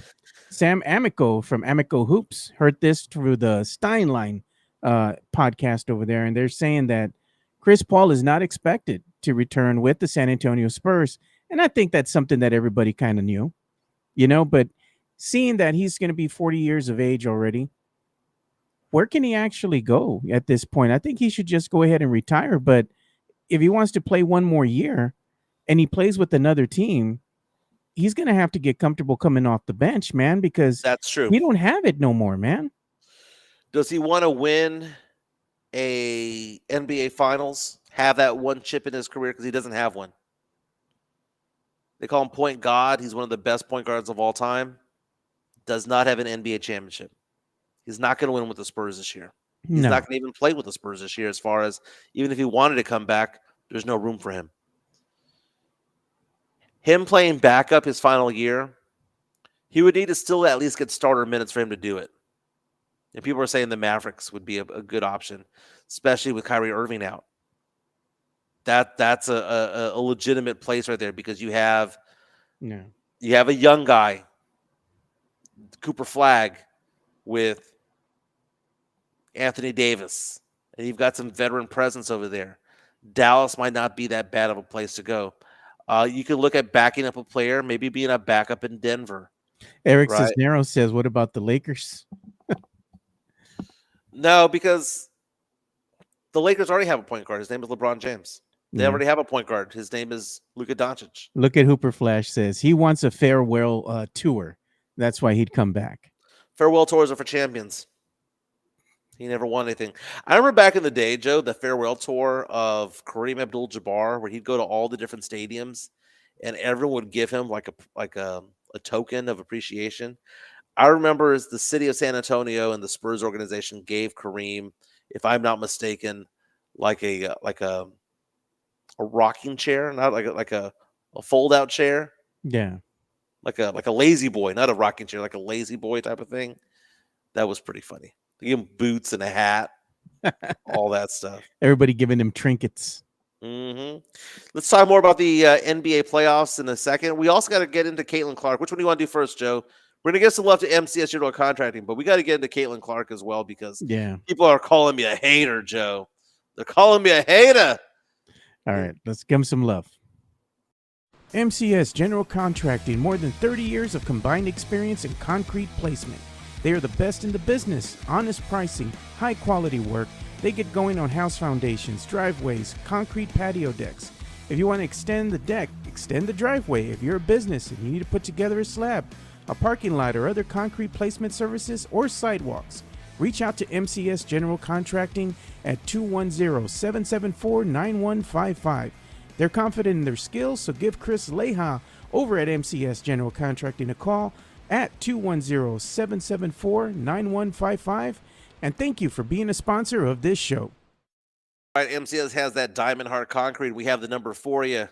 It's area code 210-774-9155, 210-774-9155 for that diamond hard concrete. They do a fantastic job, not only on the residential side, they do businesses, they do government work as well. If you need a parking lot done, if you need a slab done for a home or for a building, they can get it done. Swimming pool, pickleball court, basketball court, they do it all. 210-774-9155. If you need a business or home to become ADA compliant or ADA accessible, 210-774-9155. Let's show my number as well, dude. 210-508-0369. That's my number. I'm celebrating my 20-year anniversary in financial services this August. But if you have questions about retirement planning, life insurance, disability, long-term care, you have an old 401k, old IRA. Heck, if you need help with your auto and homeowners insurance, give me a call. 210-508-0369. Joe, we really need to tone down the whole Caitlin Clark love, dude. We got to tone it down. Is she a good player? Yes. Is she a top 10 player in the WNBA? Yes. Is she a top 5 player? Maybe. But we got to tone it down a little bit, Joe. Do you think, Joe, that the Caitlin Clark worship has gotten to be a little bit out of control? Because I saw something. I don't know if you want to show my Twitter account, but I reposted this the other day, a couple of days ago over the weekend. The betting odds for who's going to be the WNBA MVP, according to various sports books like DraftKings and FanDuel, had Caitlin Clark, and I believe at a -105 or a -110. And they had other players, if you could scroll down a little bit. There it is, right? -105. -105 is basically saying a 50% chance of winning the MVP. The 50% chance of her winning an MVP. And you have Collier at +140, Asia Wilson at +600. If you're -105, that's Vegas' way of saying it's a coin flip. That basically you can have a bet that says it's Caitlin Clark or the field. Give me the field. Look Caitlin at Jesse A. He says Caitlin Clark is just a dude, not generational, according to Mike. She is a very, very good player who's going to be a perennial all-star. But to quote my good friend Alex Noriega, who's one of our listeners, right? One of our viewers, Alex Noriega texted me over the weekend. Caitlin Clark had a triple-double, 20 points, 10 assists, and 10 turnovers. She once again leads the league in turnovers. And last year, in her rookie year, broke the all-time record for turnovers in a WNBA season. She didn't just break it, Joe. She more than doubled what the old record used to be. It's so funny watching Caitlin Clark play because people are so enamored with her three-point shooting because she can shoot from 5-6 feet behind the arc and has that Steph Curry in her. And she also can pass the ball pretty well and has some pretty decent vision. But, dude, she can't play defense for crap, and she's a turnover machine. And guess what? That team is now 2-2. And Caitlin Clark, by the way, is now injured and is going to miss the next 2 weeks with a quad issue. She ain't going to win the MVP. Not going to happen. She'll be an all-star. That's great. Yeah. She'll be an all-star. But let's not say that she's not a Wilson or a Collier. It's not even a Kelsey Plum, dude. Kelsey Plum is better than Caitlin Clark is right now. Caitlin Clark might be better than her overall down the road, but I think we need to tone it down a little bit, Joe. I'm glad the WABA is getting love, but Caitlin Clark being minus 105 before her injury, according to Bovada, to win the MVP, that just shows that it's a bunch of fanboys who are filling a bunch of Cowboy fan bandwagoner type players, type gamblers on it. It's awful.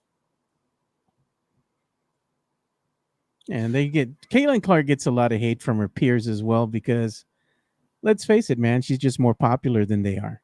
She gets more opportunities than they do. And you know what? She deserves a popularity. But at the same time, Joe, it's one of those things. What has she ever won? Nothing. Did she ever win a high school championship? No. Did she ever win a college championship? No. Did she won a WNBA championship? No. She's never held a trophy in her hands. And you point that out to people, and they go, well, she can shoot threes. Dude, she averages 5.5 to 6 turnovers a game. Remember what I told you last week, Joe? What did I tell you last week? I said, Joe, after 2 games, she has 6 turnovers. She had 5 turnovers after 2 games. I'm like, she's at 2.5 per game. She's getting a little bit cleaner with the ball, Joe. Then what happens? 8 and 10 turnovers. She's back up to 5.5 per game. It's a turnover machine, Joe. It's like she can't dribble. It's weird. She's a good passer, but she can't dribble. It's the weirdest thing. It's the weirdest thing, Joe. But Caitlin Clark, out for 2 weeks. Everyone's going to turn off the WNBA, right? I wonder if all those televised games, do they flex those games? What's going to happen, right? You know what? I've seen 2 of the 4 Caitlin Clark games this year. She's not the best player on her own team, much less the MVP. She doesn't stand out as the best player on their team. Early on, though, in the season, though, and she's already injured, so it's not an 82-game season, Joe. It's not an 82. They play like 40 or something like that. Yeah, I'm just saying she's already injured early on in the season. What is that going to say about her longevity? Because more than likely they're going to rush her back, right? Because she's good for ratings. They rush her back. She plays again, a couple games. What if she gets injured again, misses again? It's going to be bad for ratings. She misses let's say a longer period of time this next time. What's that going to do to the league? People aren't going to want to go see games if she's not going to be in it. And let's face it, man, Angel Reese is Angel Reese. She's going to be popular in her own right, but she's not Caitlin Clark. Angel Reese has regressed. Yeah. She had a very good season last year, and I think that a lot of the memes and hurtful tweets and all that last year were not really showing what she was doing. She was a really good player last year. Maybe Angel Reese has regressed because maybe she's gotten full of herself. Maybe she's taken the popularity to heart. Maybe she wants to be more of a star than a basketball player. Angel Reese played good last year. She was an all-star last year.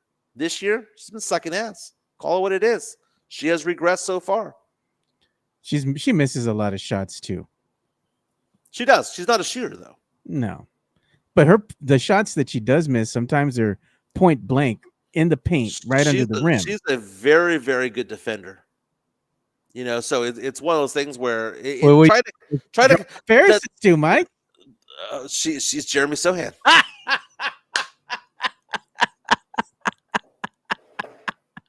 I knew that was coming. Speaking of Jeremy Sohan, did you know that the shooting percentage from 3 this year? Caitlin Clark, the one who's supposedly going to be the MVP according to Bovada, her shooting percentage is almost identical to Jeremy Sohan's. Oh, and I know it's only 4 games in, but when you shoot 9 a game and you're shooting 31%, come on, man. You comparing now? I knew it was going to happen. She scored 20 points. She shot the ball 18 times. She better score 20 points. You know what that's going to get from me? Because I knew that was going to come sooner or later, where you're going to compare Jeremy Sohan and Angel Reese together. That gets the Kawhi laugh. Who is Caitlin Clark? Because it ain't Steph Curry. Just because you knock down threes. Who's a player that is somebody who can get a lot of points, but also is bad defensively and gives up a lot of turnovers? I know who Caitlin Clark is. She's Carmelo Anthony. Oh, bro. Carmelo Anthony was a bucket, dude. Carmelo Anthony was somebody who would score 28 points per game. Carmelo Anthony was somebody who could lead the team to the playoffs, could also be an MVP candidate, would shoot a bunch of shots, make a lot of shots. But at the end of the day, was never a winner. You can label Carmelo a loser. Tavares says she's Dame Lillard. I mean, Dame time. Time. Do they call women dames? That's a type of dame time. Man. Look at this one, Joe Gonzalez. Reese is Ben Simmons. Well, who is somebody who took the popularity too far? Was that Rodman?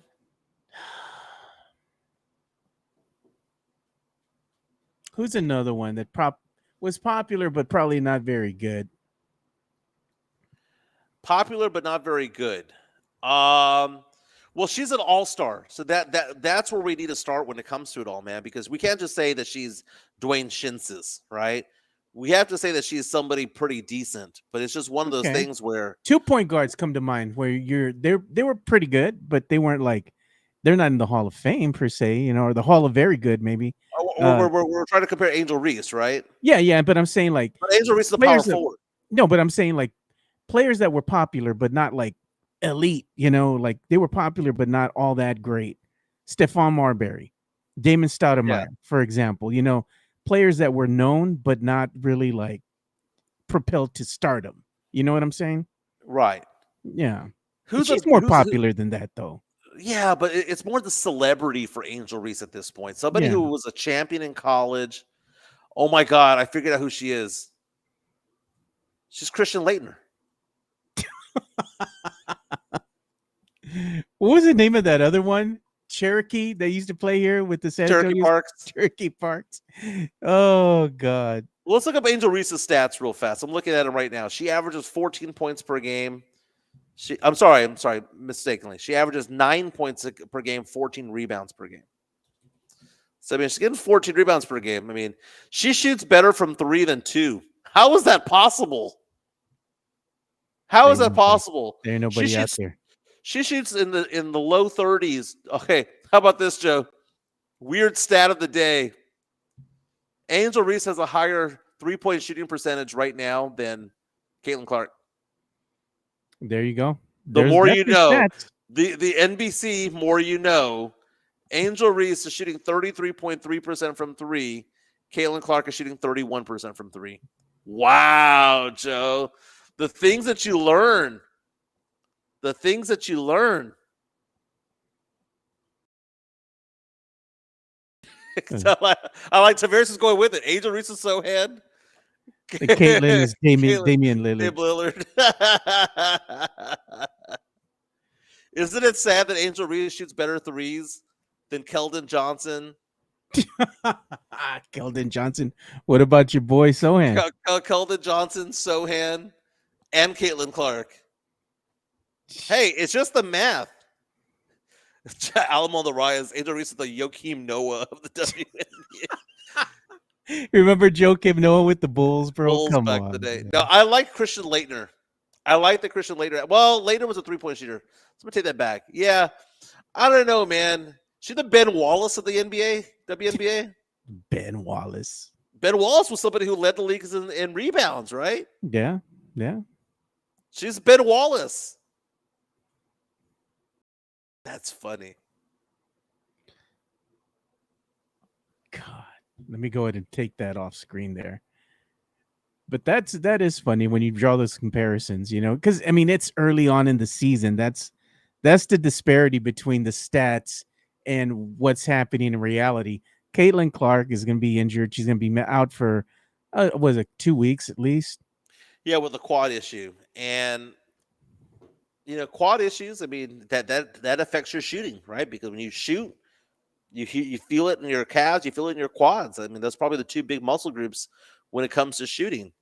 I don't know if that's affected her 3-point shooting this year. Again, she's shooting under 31% or right at 31% for the year. Put up her stats, Joe. Put up if you can, Caitlin Clark stats. Okay. Who would have thought there'd be a day where this is more popular than the NBA, man? But it's true.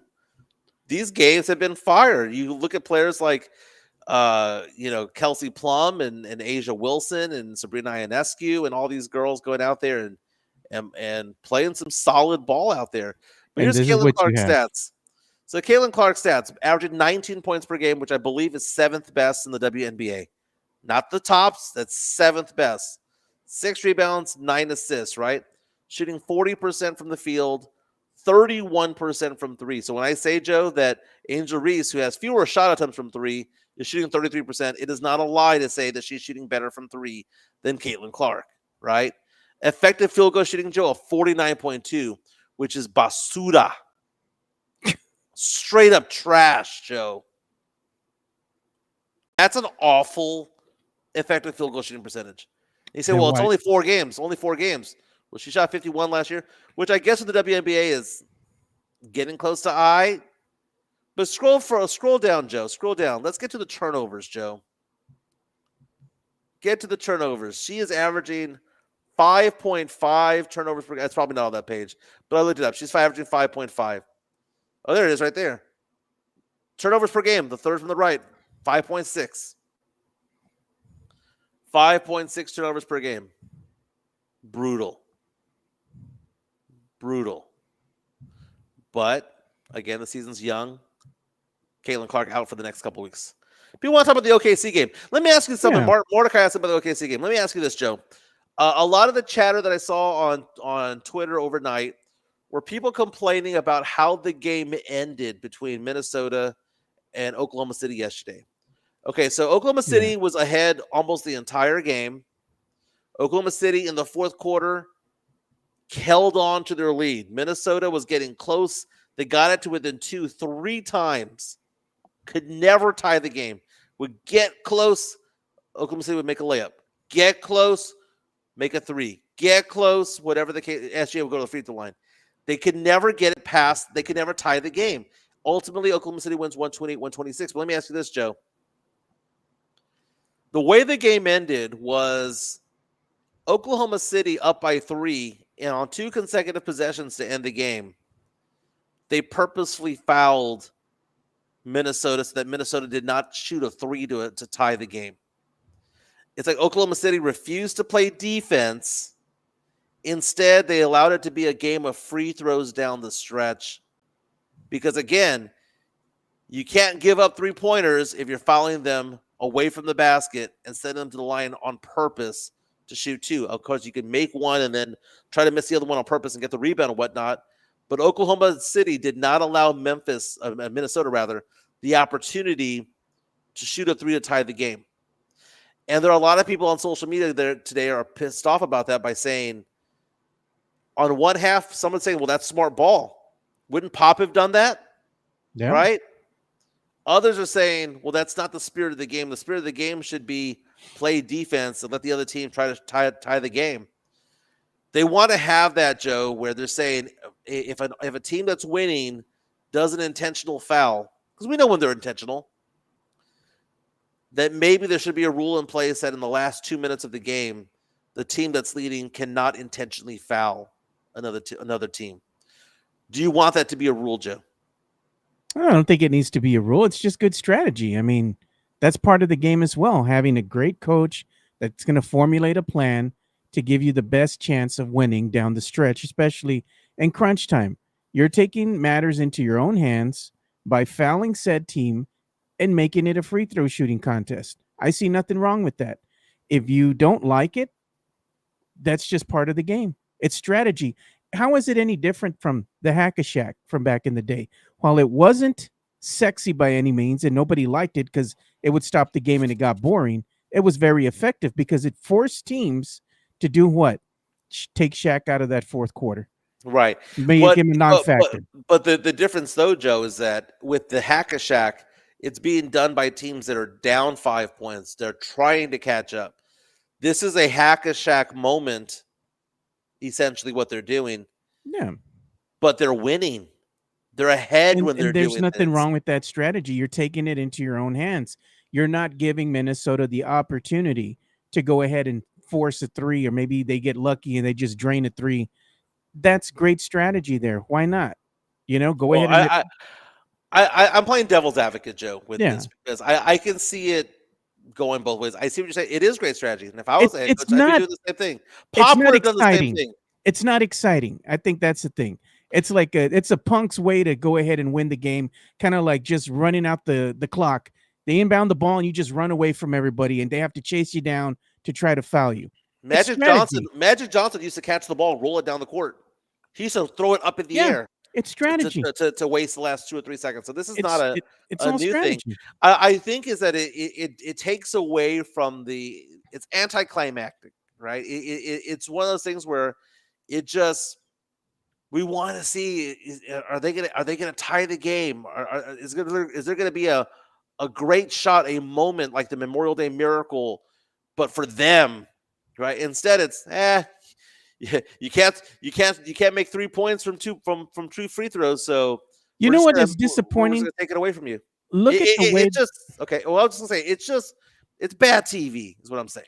It is bad TV. It's not theatrics. You know, the theatrics that you want to see at the end of the game. You know, miraculous comeback, something like that. That's exciting. That's iconic. But if you look and see what the Timberwolves didn't they just beat OKC handedly? You know, they were up by like 40-something points, you know, and it just seemed like they just couldn't miss. You know, their offense was flowing. They were doing a lot of things out there on the court that kind of, you know, they just came out and just laid a haymaker on OKC from the get-go, got them out of their rhythm offensively, didn't let them get in any type of rhythm. They just didn't have it that night. And then you come out and see how OKC responds. And it wasn't a exciting game per se. It was kind of boring. And then you had Doris Burke come up with the controversial comment saying that Shai is just how did she put it? A free throw merchant. Yes. You know, that's what he's become. That's what he's resorted to.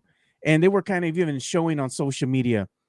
This is what OKC used to see back in the day going towards the rim, and they show pictures or videos of Russell Westbrook going in and just slamming the ball because of his athleticism and speed that he had.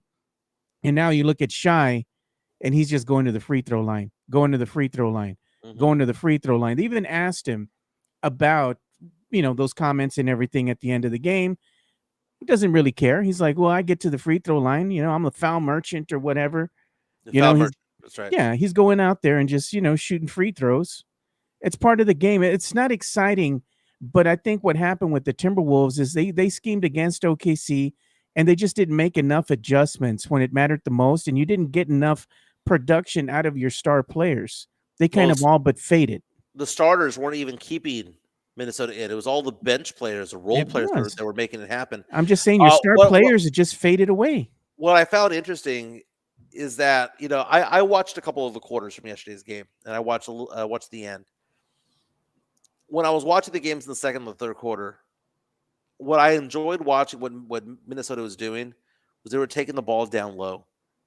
Like, the idea that Oklahoma City is so good of a defensive team because of their length, because of Chet Holmgren and Jalen Williams and all those guys down low, you needed to attack. Like, you need to attack. And you look at the stat lines. Minnesota shot well from three. They shot over 50% from the field. They shot like 43% from three, and they still lost. This is a battle between two defensive teams that went off shooting-wise yesterday because they went toe-to-toe offensively. Knocking down a three, I can knock down a three.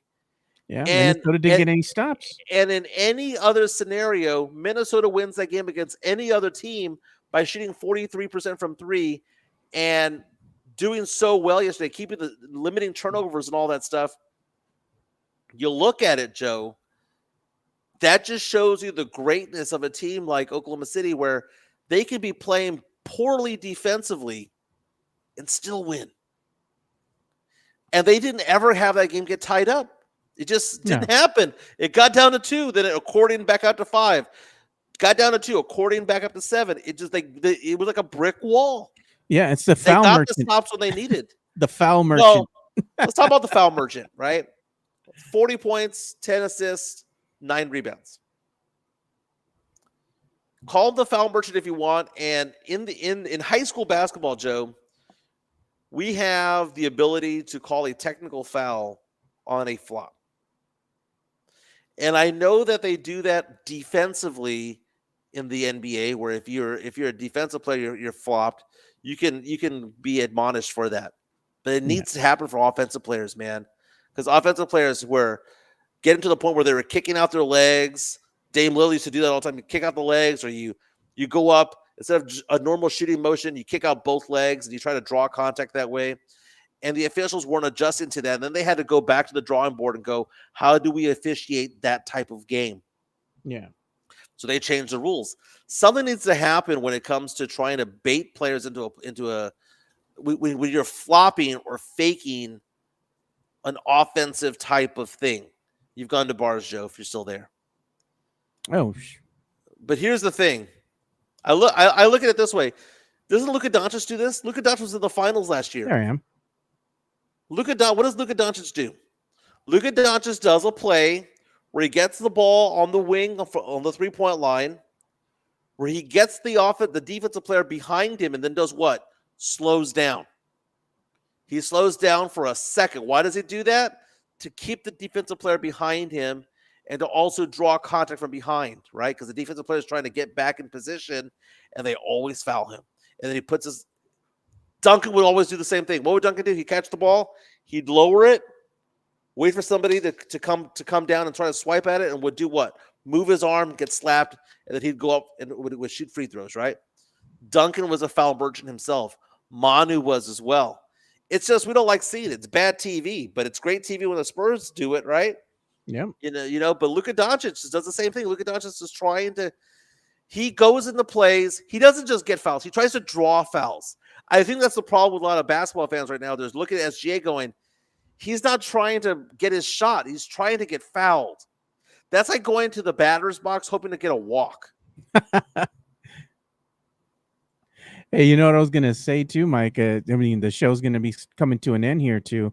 I kind of briefly briefly wanted to mention what was going on with the Trinity Tigers here. They're headed to the World Series, man. NCAA Division III College Baseball World Series. Trinity Tigers going on there, going ahead and competing in the big show. That's amazing, dude. We have a lot of good local teams out here. It's more than just UTSA. UTSA, by the way, their baseball team had a 40-win season. It should be on the College World Series at some point in the next couple of weeks or so. We look at Trinity Tigers and their team. Dude, the number one player in drafted in the NFL draft this year played at Incarnate Word, Cam Ward. So it's not all about UTSA. We've got to spread the love a little bit around.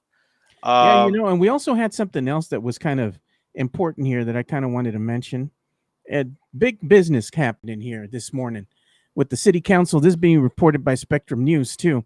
Mm-hmm. And it's the San Antonio morning briefing is going to be talking about the city council beginning to ask for community feedback on the sports and entertainment district, meaning Project Marvel. They're going to want community feedback now.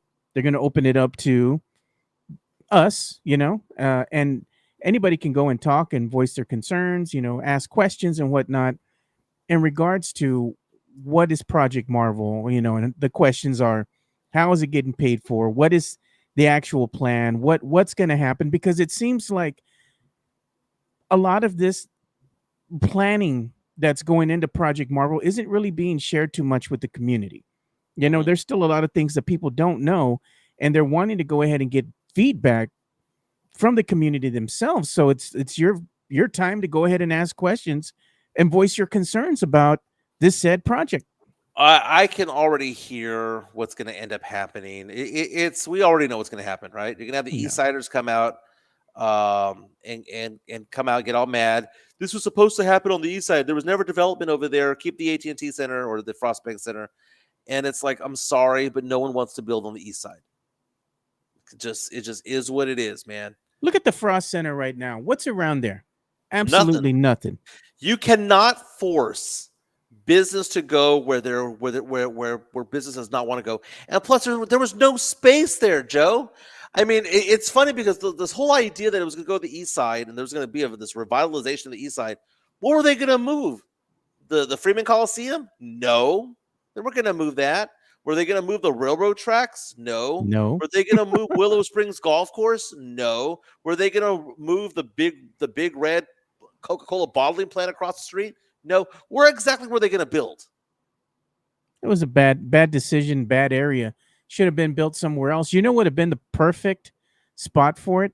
If they had built it downtown, if they would have just kept it downtown somewhere, but no, they just dropped the ball when it came to that. They did want to keep it downtown at some point in time, but you couldn't just get the city officials to agree on a spot.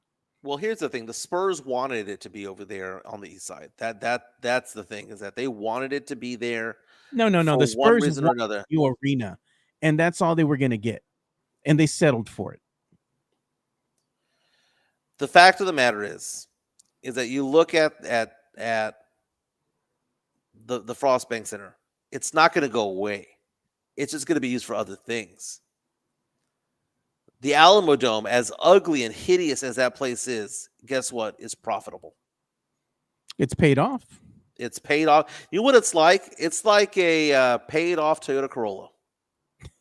An 8-year-old Toyota Corolla. I mean, it's not fancy. It maybe it does have a CD, player in it still. Has a lot of miles on it, but it runs well. The 2012 Toyota Corolla.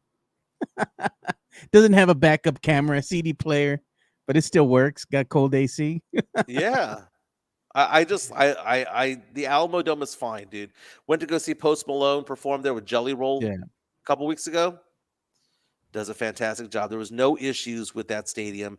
It's not an NFL stadium. It's not anything like that. It's ugly, Mike. It is dated. I can see why they want to revitalize it and update it, and then they're going to package in with the new Spurs arena. They want to build another little hotel down there, another little venue for, concerts and whatnot.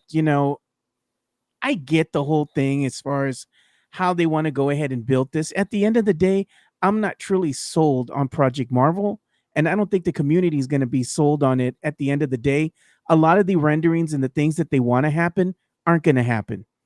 I think they'll have a new Spurs arena downtown, but that sports district that they're going ahead and they're touting to the community, it's not going to come to fruition. I think it's going to happen, and I think it's going to be jammed through.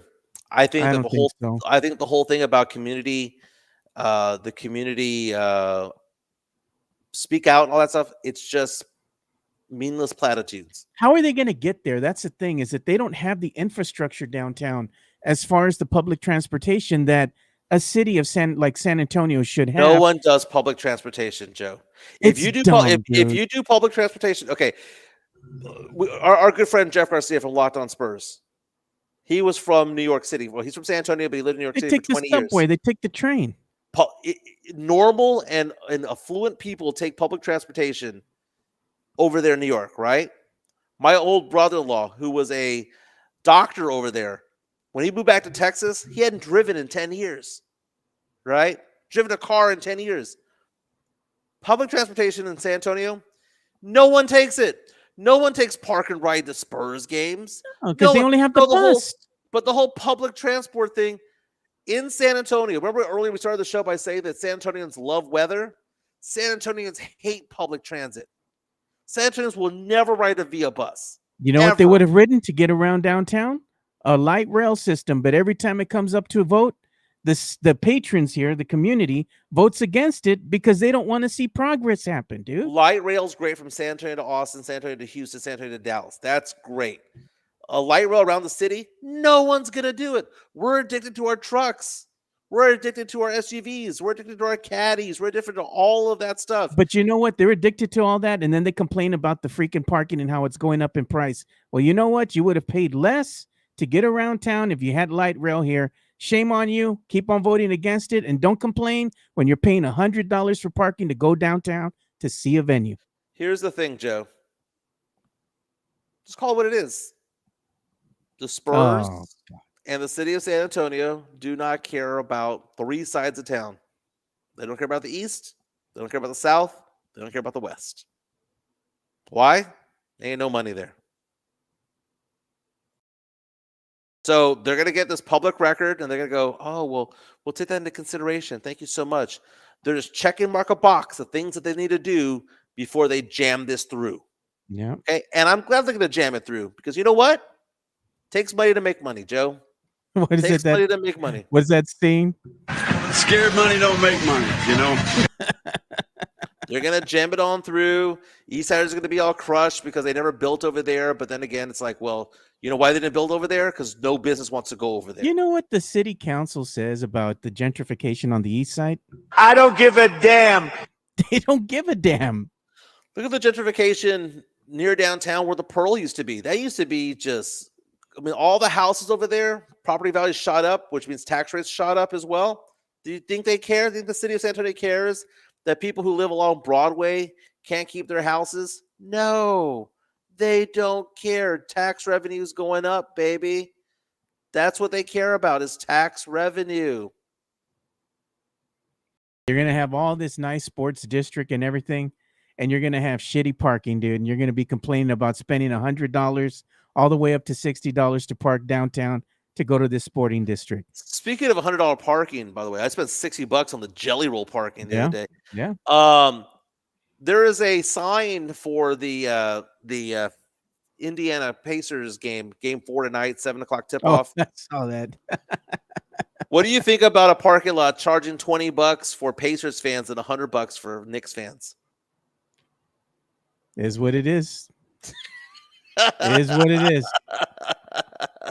You know? It's a great sign, dude. No. So you want to come and watch a game? You're wearing your Knicks gear? It's $100, baby. Yeah. What's Sam Salina say? He wrote a thesis over here saying, "Oh, Mike, but now you're getting into geographical, cultural differences. Can't tell us to be like in NYC, New York City. Public transportation is wildly inefficient. Nothing new happens until we see a difference. Right. Well, I mean, but part of it is, Joe, we like driving over here. I mean, there's only one time. You know what public transportation I take, Joe? Uber. And you know why I take Uber? Because I'm going to go get my drink on. Hey. You know what I would never do? Take a bus to a bar. Why would I take a bus to a sporting event? I've done it before, Joe. Like I've done the Alamo Bowl. My brother-in-law was like, hey, I have several brother-in-laws, by the way, over the years. He was like, hey, you want to go to the Alamo Bowl? There's a parking right at Crossroads. Never again, Joe. Never again. No parking ride for you? It's so easy when you take the bus via. No, I'm going to do it again. I'll never get on a bus ever again. You know what? Do you want to get on buses, Joe? When I'm being shuttled from hotel to the airport or airport to the car rental place. I'll take that bus to get into the car rental place so I can get a car and get the hell out of there. Come on, man. You know why? Do you know why City of San Antonio doesn't care, or the Spurs don't care about those taking public transit? They look at them and think one word, Joe. Peasants. No, that's God. what they think. No mames otra vez. That deserves chunkla time, bro. You get the chunkla. You get the chunkla for that.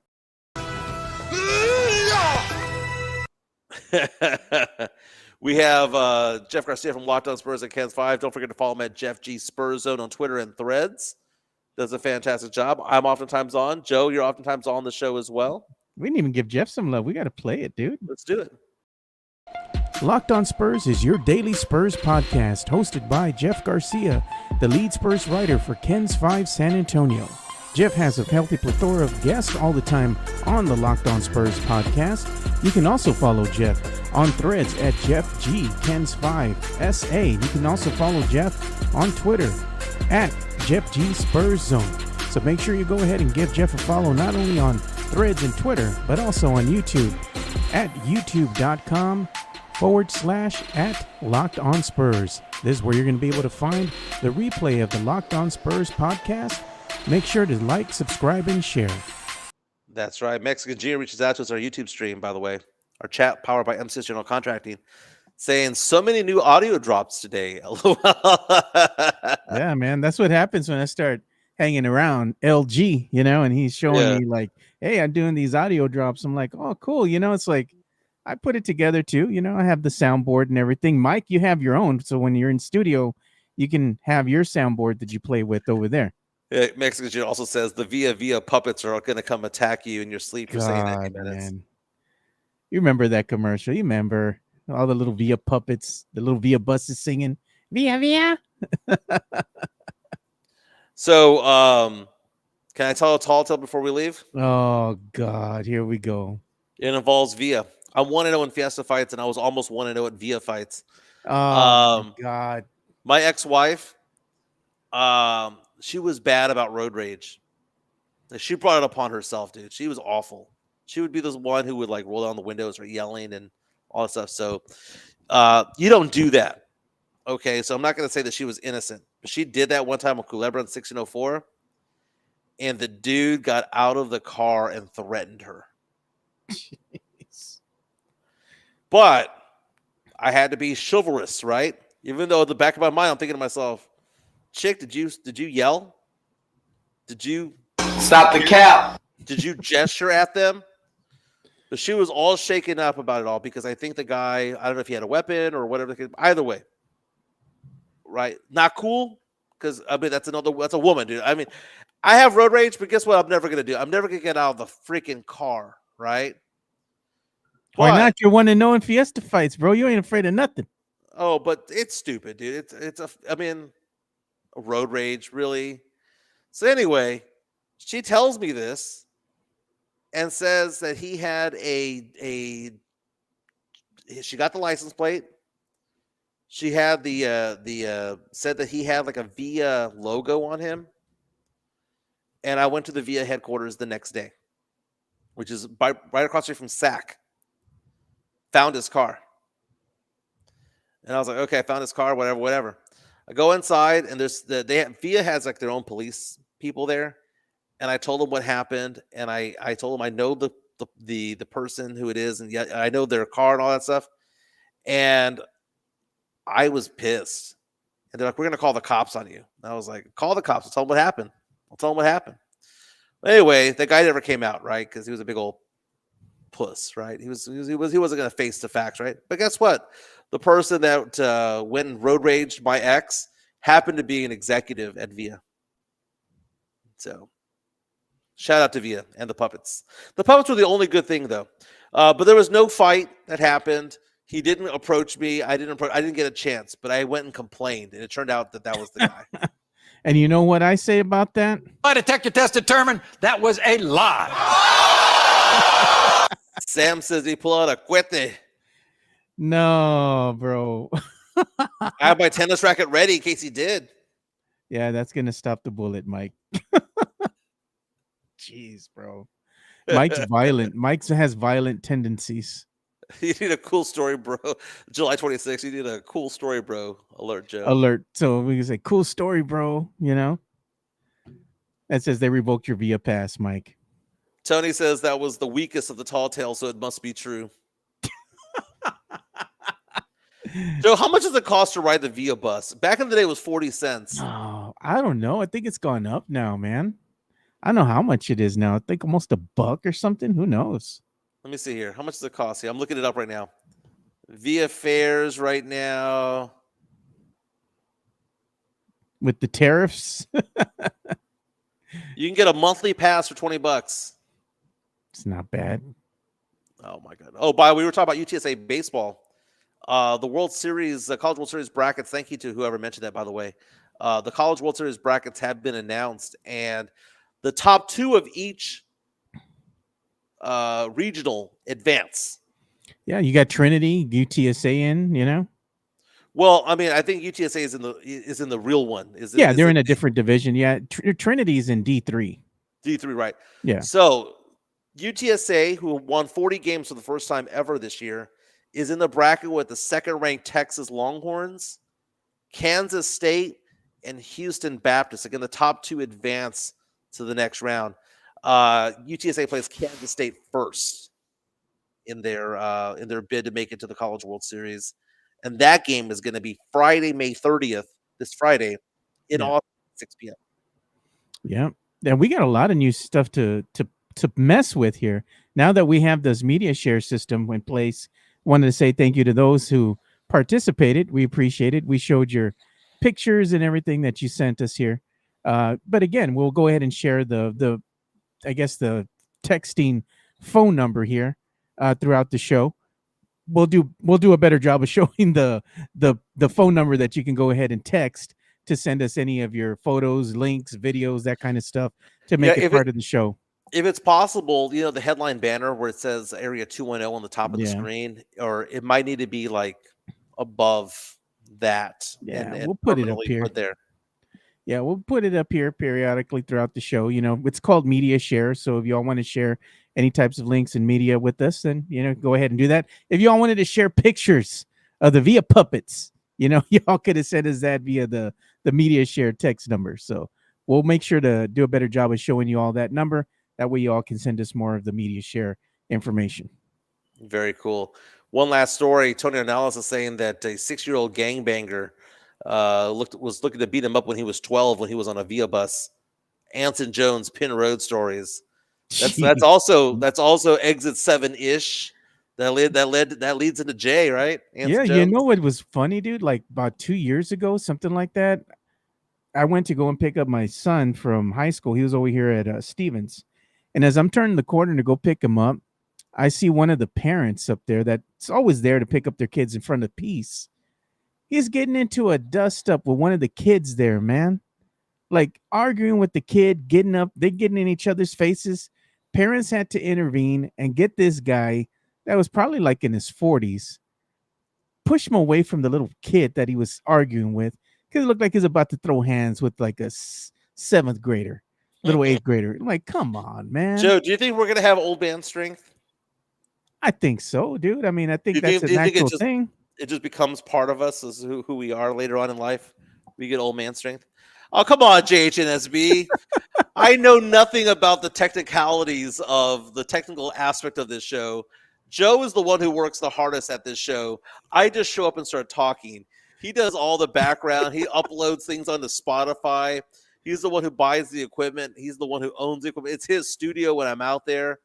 And I hope to be out there full time, Joe, beginning next year, because towards the end of the year, Chica and I are sending each other, what about this house? What about that house? What about this house? And we're looking more and more like a Lotus might be the play, but we're in this lease till the end of the year. Yeah. Next time y'all are out here, I'm going to have to see if I can get half the day off or something so we can all do lunch together, because I haven't done that with you in a long time. And it'd be cool to go to lunch with you and Chica. And then I can tell her, oh, Chica, we had a great show today talking about the podcast, just so I could see her roll her eyes. She rolls her eyes. Yeah. Oh, Joe, I'm going to put a poll question out there for tomorrow. She's making fun of me because of something that happened about 6 months ago. The first time I went to Miami to meet her daughter, because her daughter goes to college over there. Yeah. We'll talk about this tomorrow. We'll get a poll question on this one. Okay. And I want to know your opinion on this. If you find a cell phone, okay, and it turns out you take it in case you turn it in or whatever the case may be, and the person who owns it calls you and says, "Hey, do you have my phone?" And like, yeah, you left it someplace. I'll go meet up with you to go turn it in, right? And you go give them the phone. You didn't do anything to it. You just handed them their phone back, and they're very grateful. They're also very wealthy. And they tell you all the important things that were in their phone. My business records are in there. My tickets to the football game, my blah, blah, blah, blah, blah, blah. He was going on and on and on and on about all that stuff. And he goes, "You saved us. Here's some money." Hey. Do you take the money or not? Because that happened to us back in like November. The good person in me would be like, "Nah, man, it's good. I'm all right." Yeah. If they want to give you money, I would be like this. If you want to give me money, you know what? I won't accept the money. But if you want to make a donation on my behalf to an organization that I get behind or something like that, I'd do something like that instead. All right. So the guy was like very, very, nice. And his wife was like, dude, we wouldn't be able to go to the game because the tickets are on the phone. And they had really like fifth row seats at the game and all that stuff. They offered money and they insisted like 4 or 5 times to give us the money. And Chica's like, nah. And I'm like, nah. But the 5th time I was like, so swiping the money was not the wrong thing because she's making fun of me about it. 6 months later, she brought up this story and was like, I cannot believe you took his money. I was like, well, he insisted. Yeah, I mean, I don't know if I would have taken the money. I'd be like, I probably would have donated it to charity or something, you know? It wasn't much. It was enough for 2 rounds of drinks. Yeah, but I'm just saying still, I mean, I would have donated it to Casa or something like that instead, you know? I'm good. I mean, I got $250 on my money clip. Yeah, Chica gave me $100 the other day. She was like, hey, I went to the ATM to get some cash, and here's some cash. I looked at her like, what am I going to do with this? She's like, so walking around money. Like, I have a debit card. Dude, you always need money. I'm telling you, Mike. Never. You have to have money. I have money on my money clip. It's an old school thing that my grandpa always taught me, dude. I'm going to always have money on the money clip. Even vending machines don't take cash anymore, Joe. I always have money on the money clip. I'm telling you, I had money on my money clip for such a long time that surely but slowly it dissipated and I added more to it again. I went to the Alamo Dome for that Post Malone concert. They don't take cash. The parking didn't take cash. No one takes cash anymore, Joe. That's what you say. Like, I bet you anything what's going to happen. I'm going to be out with you somewhere and they're not going to accept the debit card because the system's down and I'm going to be in the clutch. Boom. Here's the money clip. Here's the cash. Money, baby. Mexican Junior says, take that $100 to Rounders, LOL. It wasn't $100. He tipped me 50. I wish I could take 100. It was $50, which is enough. In Miami, that's like 1 round, right? I mean, that's like $20 drinks over there. That's funny, Joe. Again, the UTSA Roadrunners play Friday night, 6 p.m. in Austin. Yeah. On the road to the College World Series. It'd be fun if both Texas schools, well, actually, Houston Baptist is also there. But it'd be fun if UT and UTSA made their way over to the next round. That would be pretty cool. That would be pretty cool. You know what's funny now is that, like, my kids don't even pay with the debit card now. They just play with the Apple Pay or the Google Pay Cash now. Yeah, no, they just get the phone and they just put it over the little card reader now, and bam, they're done now. They don't even take their wallet or anything. It's like even that's becoming a thing of the past now. Dude, you know? I went to a gas station the other day, and I don't know why I asked for change of something because Chica gave me like a 20, and she was like, "Hey, can you go get some change?" Oh, I know what it was. We were gonna go to we were gonna check into a hotel, so just in case we need some tipping money. Yeah. So she was like, and she was like, "Go get $20 in change." They didn't have it, and she goes, "How are you gonna tip these people?" I said, "Cash App." She goes like, "Well, what's Cash App?" I'm like, how are you the only person who doesn't know what Cash App is? She knows what Zelle is. She knows what Zelle is. And she's like, "So you keep another wallet?" I'm like, "Yeah, I got some money in there. That's what we're gambling with today." Dan. Apple Pay school.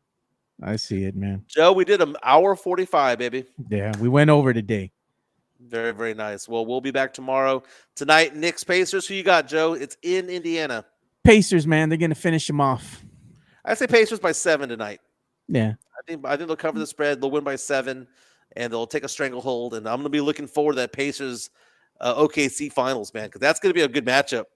That's going to be a better matchup than most people think. Yeah, I think so, too. Very nice. Everyone have a fantastic day. Thank you so much for being part of the show. We'll be back tomorrow. Spurs in 5.